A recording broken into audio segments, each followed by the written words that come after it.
In this video, I'll expand on Tuesday's introduction to custom keyboard shortcuts. Today I'm going to talk a bit about USB controllers, which might make your life a bit easier. So first off, my primary goal with customization is ergonomics, which means to move my hands as little as possible so I don't get wrist strain over the course of my career. And at the same time, I really need to be pressing a large variety of keyboard commands.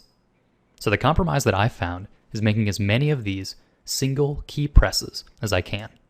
Because any command where you need to hold down 3 or even 4 keys at a time can be a difficult stretch. And sometimes it even involves 2 hands. So that's out of the question.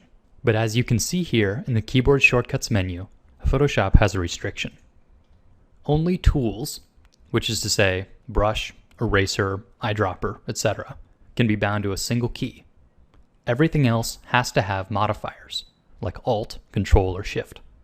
Now the only exception to this is binding to the F keys, the function keys, and specifically only 2 through 12, because F1 is taken up by the help command. Well, so how can you work around this? First off, you're going to want to use your 11 F keys wisely. Think of F2 through 6 as valuable real estate, and put your high priority keys on them. So for me, I like to have zoom in and zoom out set to the keys that are on my index and middle finger. So the function keys work great for that.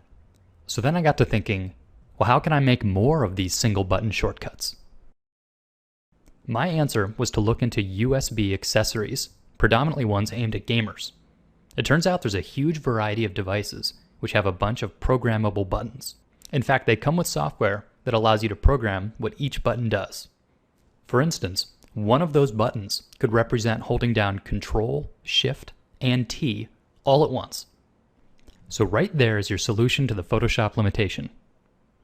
You can rebind the keyboard shortcut in Photoshop to something cumbersome like Control-Shift-T, and then you can make a single button on your new controller represent Control-Shift-T. So now you've got that single key shortcut, and you've tricked Photoshop into allowing it. Since I've not tried enough of the options out there, I'm not going to make any die-hard product recommendations.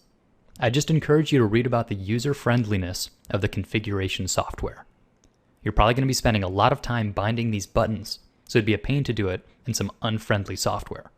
I'd also recommend thinking about the shape of your desk and the comfort of the device. Many of these are ergonomically shaped to fit your hand, which is a major bonus. And also, some of my favorites, like the Shuttle Pro 2, are centered around a large knob. I like to use this knob for brush diameter. It just sort of feels natural for something that I'm doing so frequently. I think that it's worth spending $50 or $60 on a controller that just might transform your user experience into a whole different game. And I can tell you, now that I've totally adjusted to my custom layout, I actually work noticeably faster, as well as getting less sore at the end of the day. It's just something to think about. So if you guys are using any really interesting controllers, I'd love to hear about it in the comments. This seems like something that not a lot of artists are doing yet, but I can see it becoming very popular because it's so effective.